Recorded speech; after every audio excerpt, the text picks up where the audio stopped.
Good day, everyone. I'm meteorologist Adam Kolpak. We've got some pretty good heat coming up for many areas, inland areas, especially the Rogue Valley, into next week. Right now, though, our satellite radar is showing mainly fair conditions. We have some smoke and haze outside in some areas right now because of some of the local fires that are going on in Northern California and also here in Southern Oregon.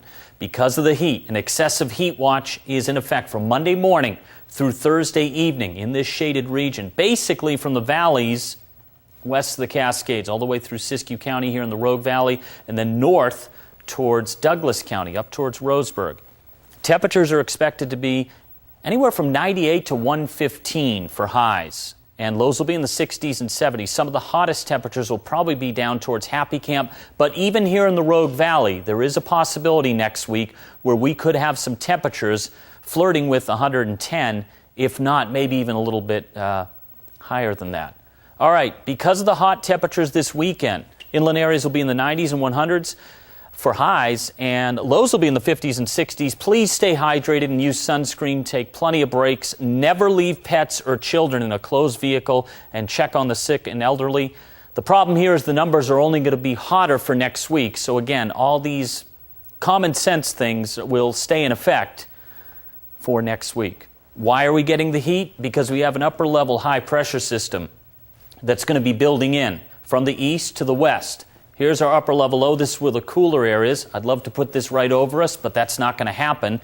This high is going to be moving back in, and you can see the warmer temperatures aloft building in into Sunday and especially Monday. If we had a little bit more of this model, you'd probably see this bright red right over us on Tuesday and also into Wednesday, potentially Thursday of next week. Now, along the coast, it will be a different story. It will be cooler overall, with temperatures in the upper 40s through the 50s for lows, and highs will be anywhere from the upper 50s through the 60s, though I have 70s, though, around Brookings, because we may see a Chetco effect develop on Saturday and potentially into Sunday. That's why I bumped up the numbers. Areas of fog and low clouds later tonight, tomorrow morning. Becoming partly to mostly sunny, though, on Saturday. Moving inland, it will be hot, but no records right now. 98 for Medford, 64 for low. I have 55-93 Mount Shasta City. The record high for Medford tomorrow is 109, set back in 2009. Moving east of the Cascades, we're going to be dealing with mainly fair conditions. But again, there could be some areas of smoke and haze from the Battle Creek fire and also in the complex of fires in parts of Modoc County. There is going to be a slight chance for a late-day shower or storm on Saturday over Lake and Modoc counties. Highs will be in the 80s and 90s, and lows generally in the 40s and 50s. However, if you are heading up to Crater Lake, I have 55 and 71. But please use that sunscreen, stay hydrated, take plenty of breaks with this kind of heat coming in, not only for the weekend, but especially for next week. Our best chance for breaking records around here in Medford is Monday right through Thursday. We will have the chance with plenty of sunshine. At times, there could be some clouds mixing in. Even those lows are going to be pretty warm in the 60s and potentially 70s.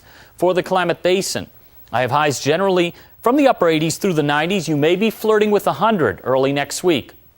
Your lows will range from the upper 40s right through the 50s, maybe even 60 for that Wednesday morning there on the graphic. Mount Shasta City, we have highs in the 90s and then low 100s, especially Monday right through Wednesday. We may flirt with it again on Thursday. Your lows will be in the 50s and 60s, and for the coast, low temperatures will generally be in the upper 40s through the 50s and highs anywhere from the upper 50s through the 60s. However, we could even have some 70s and potentially maybe even warmer than that around Brookings and Harbor if the Chetco effect really gets going on Saturday and Sunday.